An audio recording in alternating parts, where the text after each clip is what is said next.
Hi guys, so welcome to the commentary for Star Riders The Beginning. Now, like what I did with Last Galactic Raider, this is going to be the same thing. I'll just use this clip and I'll just show you the commentary video. So don't worry, you're going to get everything I can say for right now, and don't worry, you might like what I might probably say or mention right now. So with that out of the way, let's just skip to the skip from the opening intro, but let's just get to the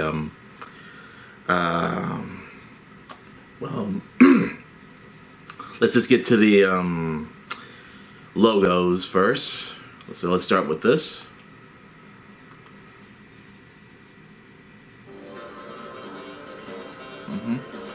Yeah, The Spy Who Will Not Die Studio. Yeah, so that's a name I came up with a while back. So yeah, that's what I always want to call it. And yeah, as traditional, an Alex Holiday film, opening. So let's just get down to this movie. So this movie was in development. I'll probably say, let me just slow it down a little bit. Just a little bit. So this movie was in development ever since, I'll probably say, I started writing the script for this movie back, I believe it was 2022. I wanted to come up with a bigger quality budget, well, not budget, but like quality, made film that's called The Star Riders. Now, yes, let's not get this confused with The Star Rider and Star Riders 2022 and the sequel to Star Riders 2022. So basically, as always, Billy is the narrator, or opening narrator, let's just call him that. So basically all I can just say is, this opening, I had to do several rewrites to make it more sense. So yes, this was going to be called this was going to be called several names, like Super Robotic Raiders. I think I should have kept that name because at least we won't get it confused with other projects I've done recently. I also wanted to call it Assault Unit, Warriors. But I'm like, it's gotta be something that's catchy. But either way, the opening, I really worked on the opening very oftenly because I wanted it to be an epic opening for the movie. And this shot you see right here, I took with my camera, with the phone of my, phone, the camera of my phone, basically. And originally, this working on pictures and special effects of pictures, it wasn't challenging, but it was really something I didn't want this to be like just your simple, movie. I wanted it to be, an epic story for two people who go on a journey. Now, originally, it was supposed to have 3 people. It was supposed to be TJ, Nick, and Gina. The script I wrote for Nick, the character Nick, it was going to involve, let's just say, it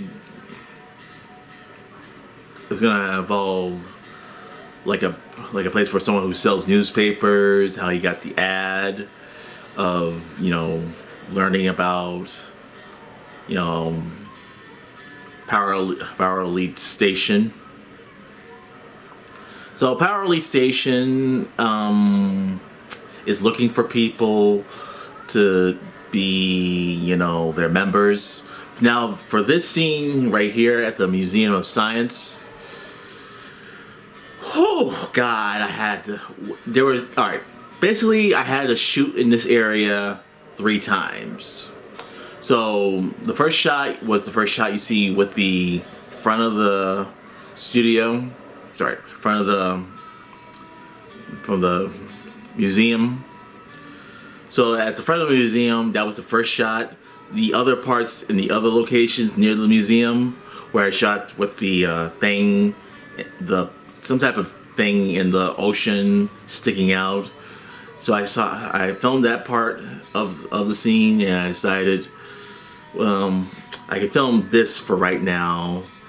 Now for the inside of the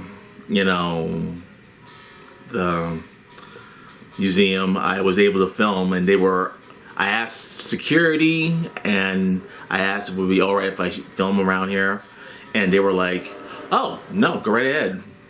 As long as, So basically, I was able to film certain scenes. Now, the scene was with the bats you see right here. I was able to get away with that, and then we get away with two people who were just laying on the floor right there. Yeah, I was able to get them in the shot, but I had to move the camera as fast as possible to not show these people's image or whatever. But yeah, you saw the people right there, but you didn't really see their faces. So that was the best thing I did. And also the scene here, I had to shoot it. I had to not shoot it twice, but add it in twice in editing, basically. And you're probably asking me, where did I get these toy ship models? Well, I went on eBay. I got the toy models from this toy called Star Riders, or Star Rider. So basically, here's the thing. I got the toys from eBay, and I also was able to use them in this movie. So yes, for this scene with me and Manny playing the Salvation Trooper, he was the first thing I had to film, and yeah, so the little logo you see on his back, I was able to go to Sir Speedy to have that get printed out, and basically super glued it on his back and was able to add it. And well, yeah, I wanted it to be a logo, and I wanted it to be something that he's a Salvation Trooper. So basically, he's not really a cop. He's just basically a soldier, basically. So Manny, in this scene, was the first fight scene I had to film. So in this scene, he's fighting one of the Batfoot soldiers, and in comes another Batfoot soldier coming to, help the other one. So, either way, I was able to kind of place the camera where certain areas where, one would be at the other side and the other one at the other side. So it's all just it's still me playing the Batfoot soldier, just trying to make it seem like it's two people all in one era. And this was actually my favorite thing I wrote for the dialogue. You dealt with one of us, you deal with all of us. So, in some reference, I got that from Sam Raimi's Spider-Man, the first Spider-Man movie with Sam Raimi. The part where the people in the city of New York stands up to Green Goblin, and the guy says, "You mess with all of us, you deal with all of us." Like that scene. So one thing I was able to get away with was making it look like there were two people here, but really it's just one person doing multiple parts. And yes, the special effect for the bat, motion effect, I was able to take the filter. So basically, this is what I did. I use Microsoft Paint or Microsoft Image Paint to make a bat. So I did it in both ways. I did the front and the back. Did the front and the side and the back side. and decided to use the filters to make it look like it's moving on its own. That's the reason why it looks like it's doing that really creepy, like, moving effect. Favorite line from Billy in this movie: "May God help us all." So now this scene at the Boston Bay Area, I want to be honest with you, this was my most favorite thing I've ever done, because I never filmed. I mean, I filmed at the Boston Bay Area on shore, but on the platform, but not actually filming it in the actual sea. So thankfully, I was on a boat. I was on a crew boat, and all the rest of the other scenes I was able to film while on land. And also was able to add the other starships or spaceships you may have seen in my other movies. I had a lot of fun with the green screen parts, making it look like the characters were there or the ships were moving on their own pace. And the scene with the merry-go-round, I was able to film that during the spring before summer began. And yeah, I took 3 shots at the Copley building right here.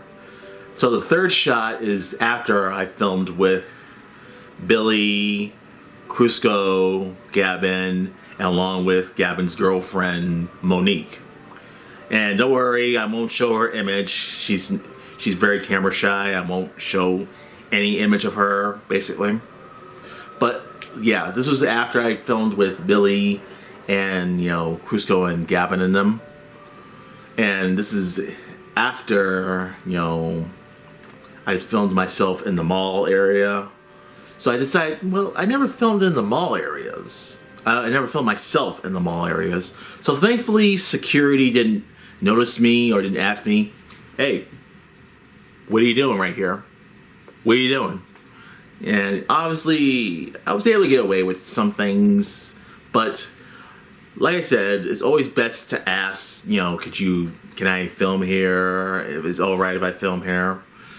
So I ask anyways, or sometimes if I want to be as slick as possible, that's not nothing I want to brag about, but either way, this master shot that you see here at the, well, let me just mention another thing I want to mention.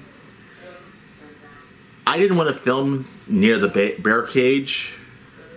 I only filmed at the bear cage unless if it would be a backup. But we were gonna film in a different area besides the bear cage area. But sadly, there was a parade, some type of parade or concert, in the Franklin Park area. And also from when we went to the area where you might have seen us film before.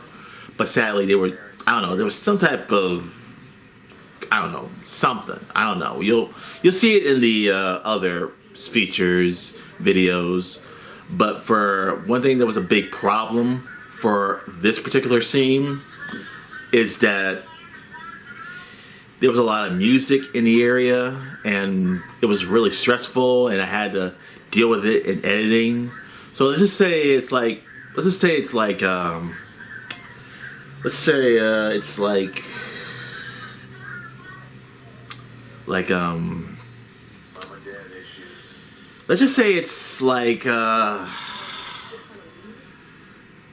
elevator music. But now for this scene I want to talk about right here is where TJ and Gina explaining what was like living at their home life.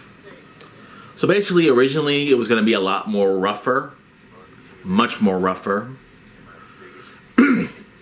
So I was going to keep the bigot neighbor scene, but I wanted it to be, as intense as possible, like more dramatic as possible.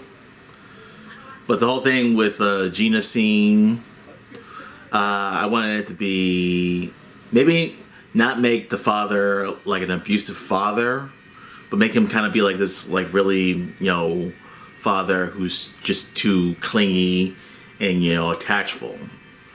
And that for Nick's problem, his problem was going to be he has a mom who's a lot more abusive. So there was the whole thing with Gina and Nick is that they were going to have like the same problem, like overbearing parents that are too overbearing. And now I want to go into this scene with Gabon's character, Bat King Ivan. This is a character I've been waiting to make for quite some time. I know when I worked on Star Rider, the Star Rider,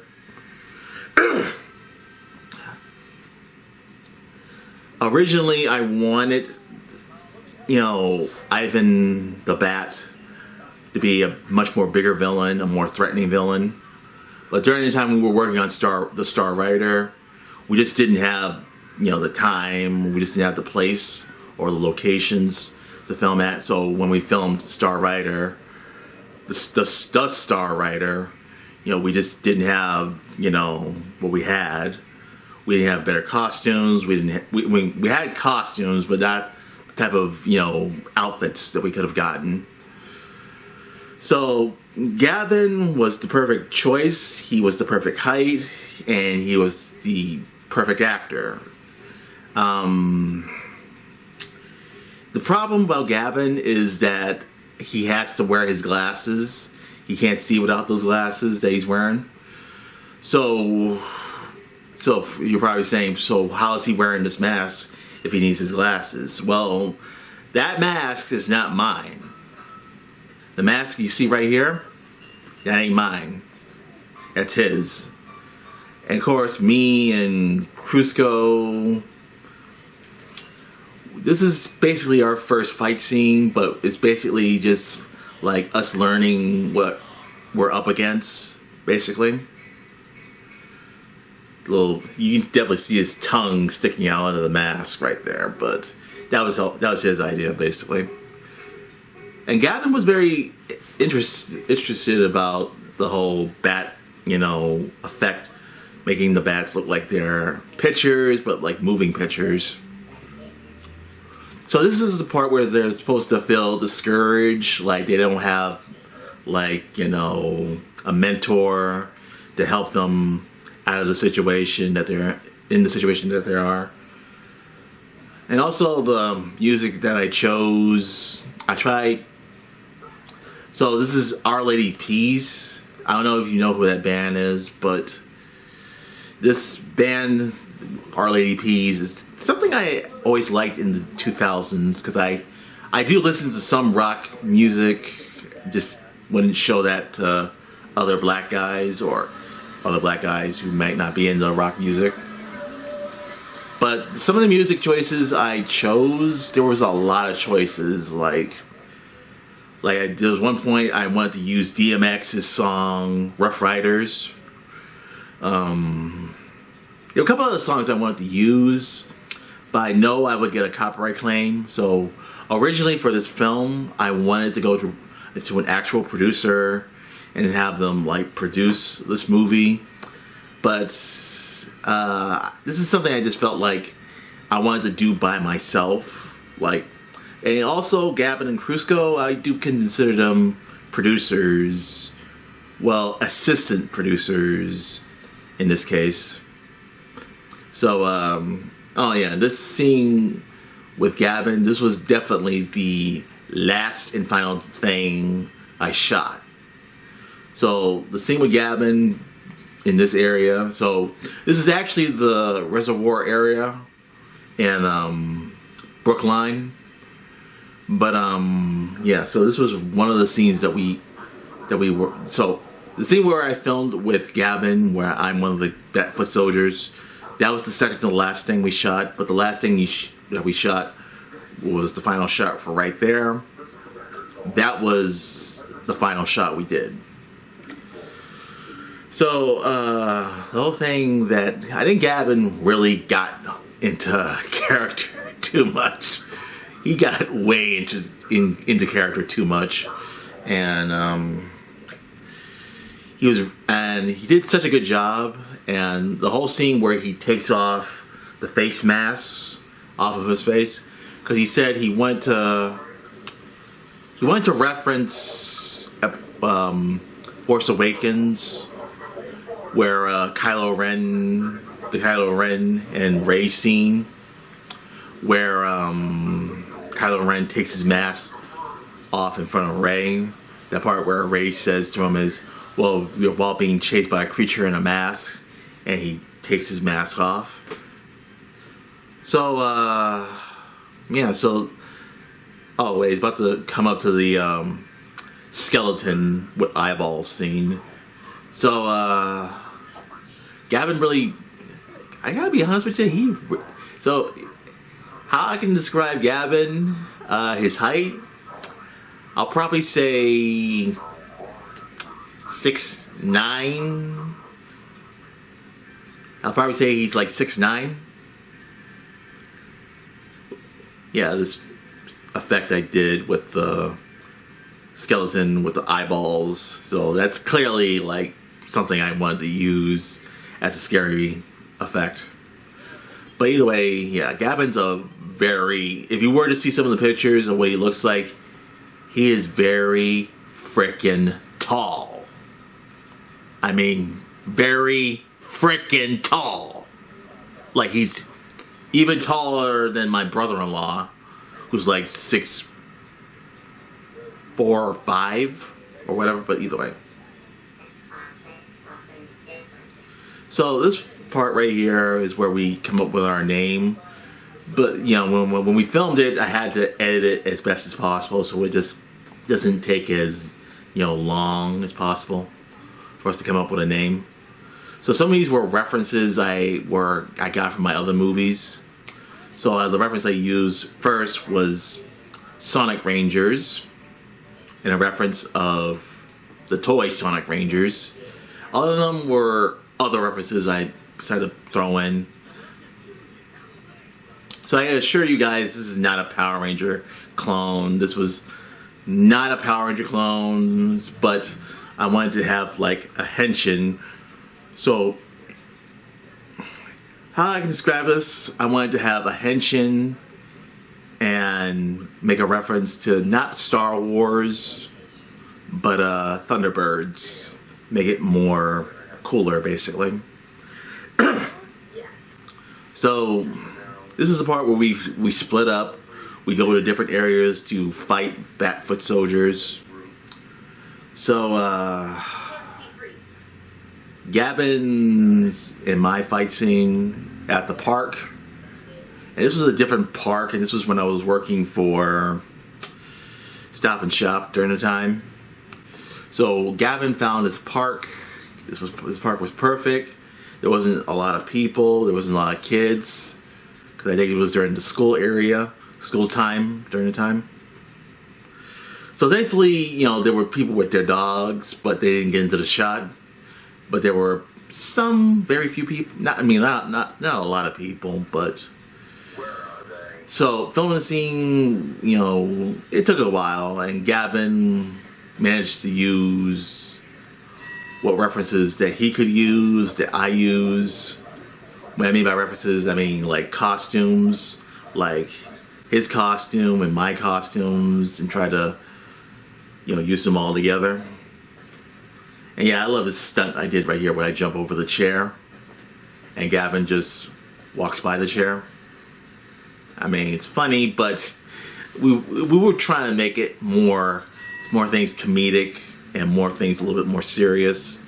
So we're kind of mixing it all with comedic and serious all together. So it has more like an Avengers tone, but not playing as too much comedy. So I was originally supposed to jump over the chair, but I just didn't have the like energy, because, you know, I'm not trying to bust my face or whatever. And now when I did the slow motion effect right here where I move into the shadows, now that's a reference I got from the film The Book of Eli with Denzel Washington. And yeah, gone black and white. So I wanted to have a little bit more like a sort of samurai feel, like what they did in Kill Bill Volume 1, where they start the fight scene in color, then later they have most of the fight scene be black and white through most of the majority of it. So, and yeah, he disappears. But originally, the actor who was supposed to play Nick was Dylan basically. Dylan's schedule was a lot different than Gavin and Cusco's schedule. But yeah, Gavin and Cusco know Dylan very well. But for me, I mean, I only filmed with Dylan that one day, with me filming with Gavin, filming with Dylan basically. But now for this scene, well, I wanted to brace my side of girl power. I wanted to do for this scene. So Cusco, well, I didn't want to get too physical because I wanted to be like the male character who underestimates a female character. So you're probably saying, so you're a big guy who got outdone by a small lady. And just to let you guys know, Cusco is a very, very great actress. She's very great. She's perfect to play this character. The only issue was the spray paint on her daggers was kind of falling apart. So it's how you usually deal with spray paint. It sometimes falls off. Now you can't really see it. Maybe you can, but all I can say is, well, there were supposed to be more scenes, but my editing software was kind of being a little screwy. Now this scene I definitely wrote for a woman character to outdo a male character. I actually did plan for her to, throw the dagger at my, groin, basically. But yeah, that's another thing I wrote and decided to keep in. And yes, to all you guys out there, I got a woman to sit on me. Don't get too excited. But either way, I gave her the direction, so she sat on me, and that's basically showing, yay, girl power! Now, here's Dylan's part. Now, originally I wanted Dylan to be the character Nick. Now, like I said, there were supposed to be 3 of us, but Dylan's schedule was too complicated, so I decided, well, I could just do it with just 2 people, but if I did it with 3 people, it would take a little bit longer, and I wanted to get this project done as fast as possible. Maybe not as fast as possible, but see who we can get for certain days and who we can get for certain other days. Now, if we were to do another scene, we do the pickup scenes for the next day, we would have to wear the same clothes. So meaning I would have to wear what I'm wearing right here, and Dylan would have to wear what he's wearing right here. And also, those glasses are not mine. So just to let you know, if you were to see the other special features, he's wearing sunglasses underneath the mask. And yeah, the scaly son of a bitch thing I came up with. I wrote that. But yeah, Gavin is our camera person for this scene. So, and honestly, I mean, I praise Dylan for wearing this monochrome hoodie that you may have seen in my other movies. But either way, the monochrome hoodie you may have seen in my other movies. and I wanted Dylan to wear that, but I'm sure he was burning hot. And so, let's let you know, Gavin and Dylan, they're a lot more younger than I am. They're not in their 30s, they're in their early 20s. Krusko's in her late 20s. So, yeah, so the whole point about this scene is I find out where, Ivan, or Bat King Ivan, is located.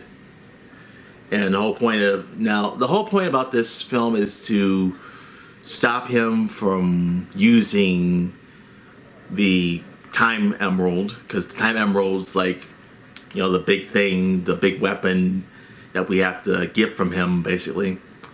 So, yeah, for this scene right here, I had to really zoom in with the editing software into Dylan's face, because the other part of that scene, you would see my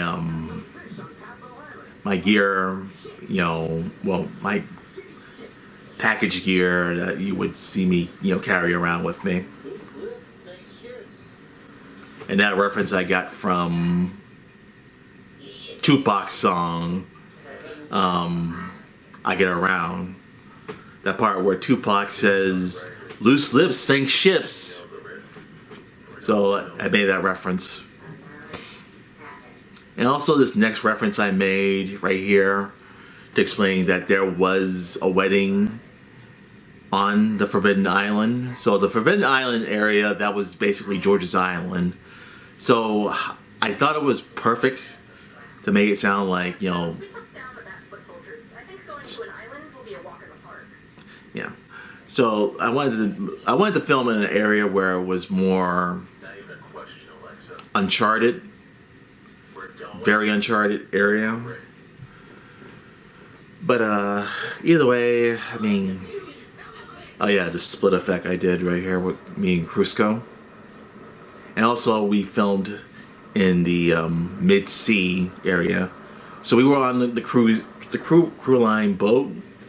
We were on the boat filming this location. And when we got to the island, we filmed what we could afford to film that day. So I didn't want to do a pickup shot while on the island, but Gavin and Krusko were kind of suggesting to me, I'm gonna do more scenes on the island the next day. I'm like, well, I don't want to do too much. Now thinking about it, if I did another pickup scene on the island where the Batfoot soldiers attack both me and Krusko's character,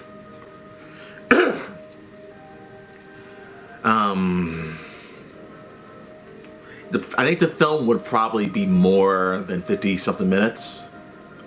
It probably would have been like an hour, because we had other ideas of, as of right here,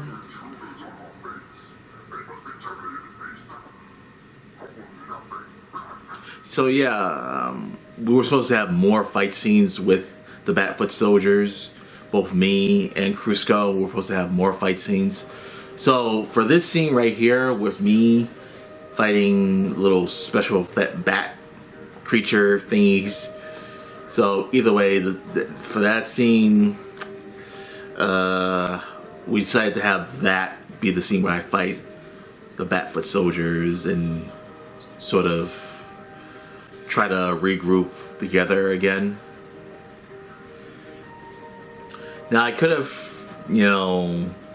filmed another pickup shot with Krusko fighting a Batfoot soldier or fighting something, but I wanted to kind of not have it too action based, not too much action for this particular scene. But yeah, the whole point is I wanted to show us running, trying to regroup, basically.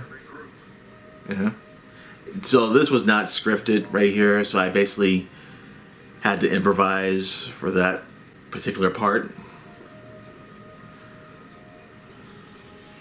So yeah, I haven't been on George's Island for quite a long time. Now, when I was with this after school program, they took us to George's Island.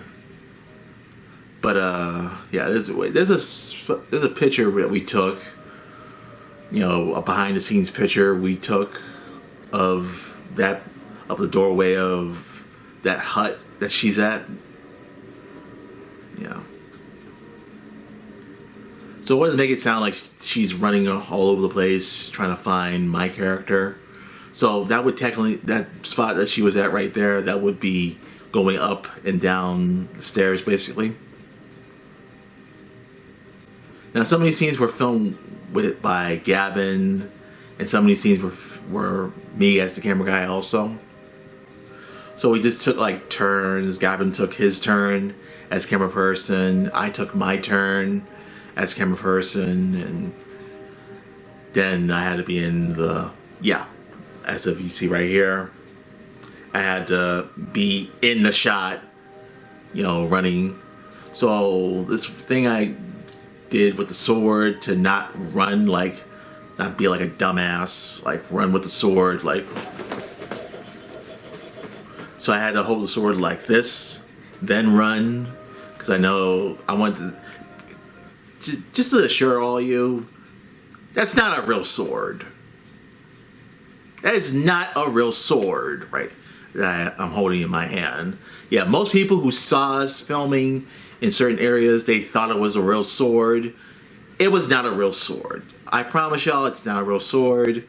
I know when I showed my picture with Bryce Dallas Howard, it's not a real sword. Guys, come on. I'm not stupid. Come on. I live in Boston.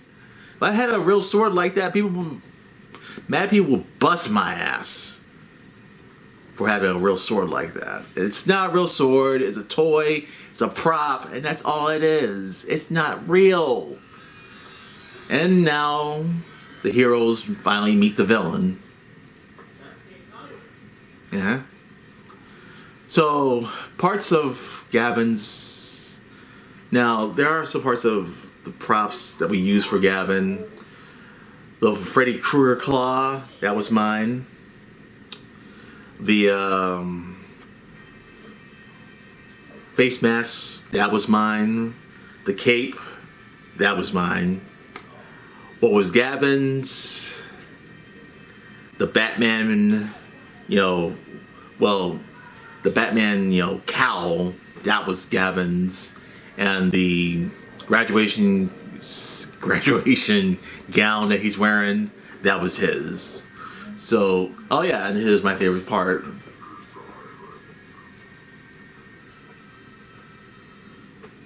My soul is prepared. Is yours? I have no soul. I have a giant robot. So yeah, I wrote that. And yeah, I also added the big giant robot for that scene. And yes, I had to stop motion it. So believe me, I had to take a lot of time to stop motioning it in my case.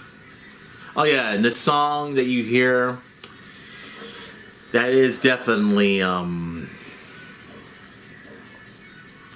Thomas Ander. Thomas Ander's song, Cosmic Rider. Now, yeah, I wanted to call this film Cosmic Rider because you don't really hear it that much.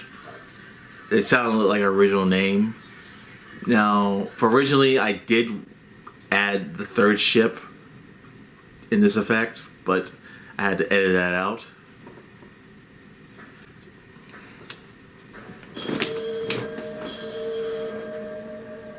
Oh, and yeah, the green screen effects for this. So I wanted it to be more scenes, but I just felt like, just cut it. I didn't cut it, but I didn't just film more scenes with me using the robot a lot more. Yeah, and the scene with the boat, yeah, I filmed that on a different other day. Now, the next, I think it was like the other week when I decided to film where the giant robot was going to be fighting. So, I was in this area, so basically, I had to edit it as best as possible. So I took a picture of the background. Now for the foreground, that was it behind a green screen paper. So you can call this the big Megazord fighting spaceships, or big robot fighting spaceships. So not a mega, so basically it's just a big robot fighting spaceships. So thankfully, it was all right for me to film in this area, and no one didn't actually complain about it to me. And now we're at the important scene. The scene where the riders go up against Bat King Ivan. We had to shoot the scene in 2 days. So the first day was with me and Gavin doing my parts of the fight scene, and the second day was both me, Gavin, and Crusko doing my fight scene the second day, basically. It was... it was... I wouldn't say it was painful, but... It's really hard to film when there's people in the area. It really is hard. Because you gotta worry about, when it comes to editing, you gotta worry about people looking in certain parts, or looking in certain other parts, or looking into the camera in certain other parts. Like, we got a ton of people at the Bay Area saying, "Hey, what are you guys doing?" And also, just to let you know, we did have the cops watching us film our scene. No lie, we had the cops. I know, exactly. So, yeah, there's some parts that you might not hear, but if you have seen the final scene at the end of the video with me crawling to get to the sword, and you hear the people clapping, that actually did happen. It's not, yeah. So I didn't want to add that, but the scene where we had to do this shot again with me crawling to get the sword. So the second shot, nobody clapped, but yeah. So you can probably tell several scenes or several moments. You see certain boats, and you see certain areas where it looked like it was shot in several different other scenes, or several different days, basically. I actually did like how Gavin does this, like, hissing effect, like this. Yeah, so I think it's a little bit better than how I do my little hissing effect. So I was able to add filters all together with certain other effects. So this shot you see right here with me laying there, we had to end it on the first day. And you see from this shot with Crusko, it's the second day. Now, the reason why I say that, because Crusko was wearing a completely different outfit. She wasn't wearing jeans, she was wearing a dress. So if you have seen some of the Facebook pictures of us together, she's wearing a yellow dress. So, yeah, pickup shot right here. And just to let you know, I forgot the gloves. That's the reason why I had to add them in this scene, because I forgot to. So we filmed this scene first before going to George's Island. Then later, when we came back, basically, I don't know. Maybe because I forgot to bring the gloves when we went to George's Island, because when I filmed this day first, I forgot my gloves. So I decided, well, okay, maybe I can just do an effect where I just do like a special effect where I have gloves in my hands. So, yeah.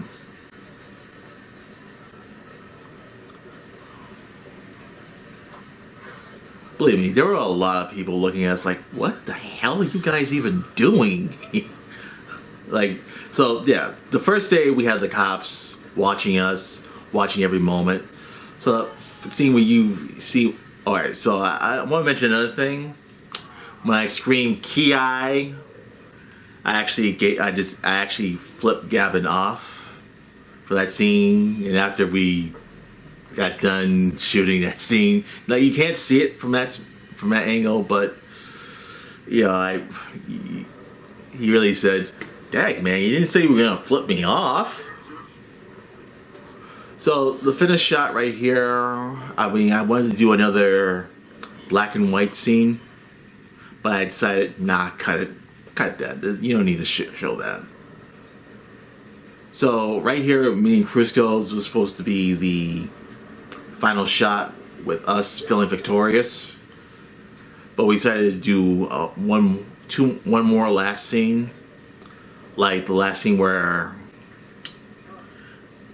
Bat King Ivan goes back to the Forbidden Castle Island, and he discovers, oh wait, they took the emerald, and then he feels like he's been discouraged from his master plan.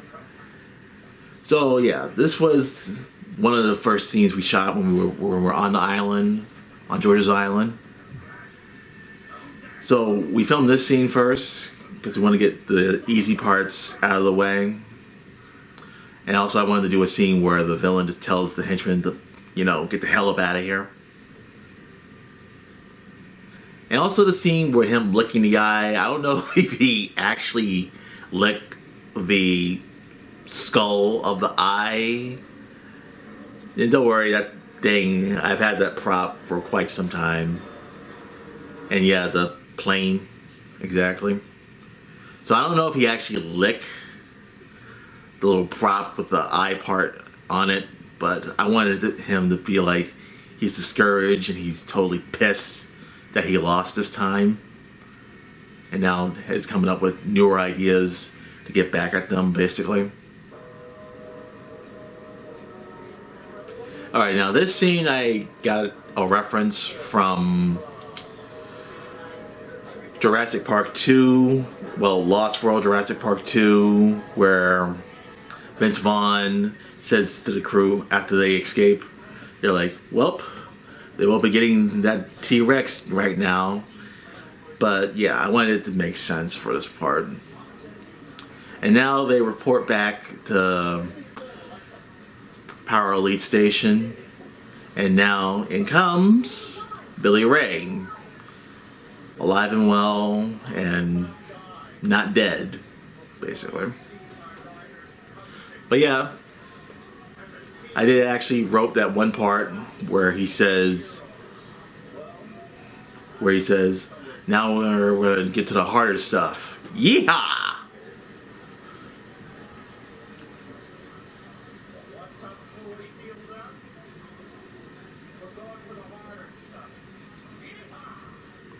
And now they're like, wait, harder stuff?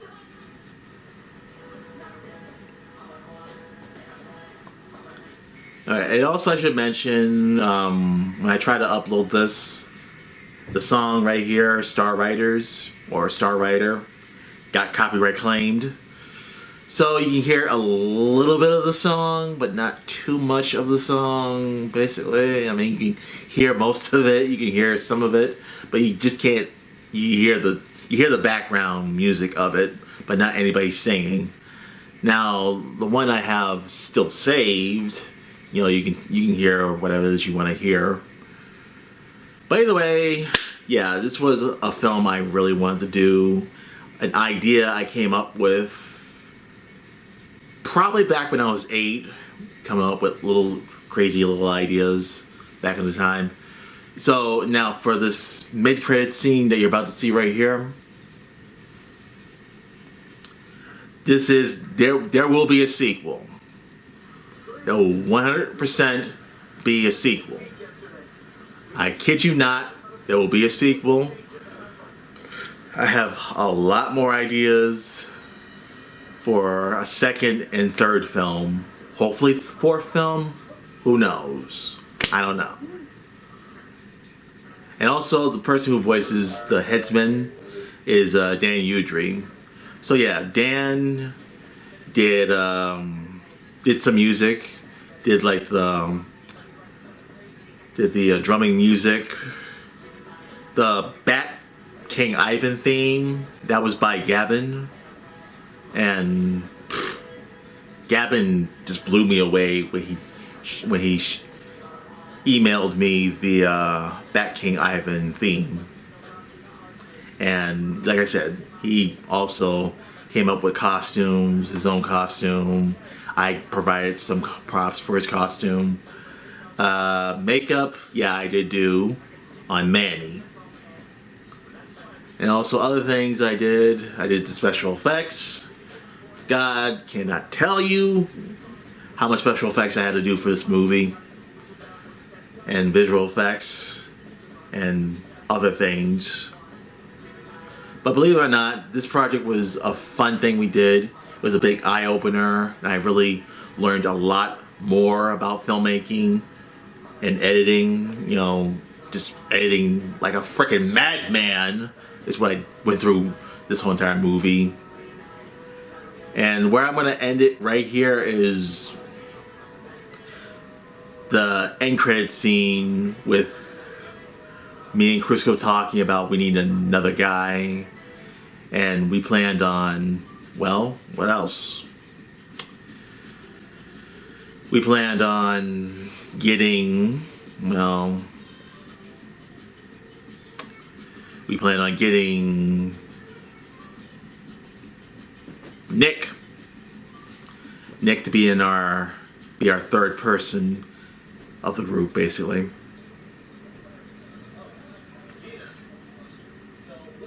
So basically, I have a lot more ideas of what I want to do for sequels, and I have a lot of ideas of what we're gonna do for the next films.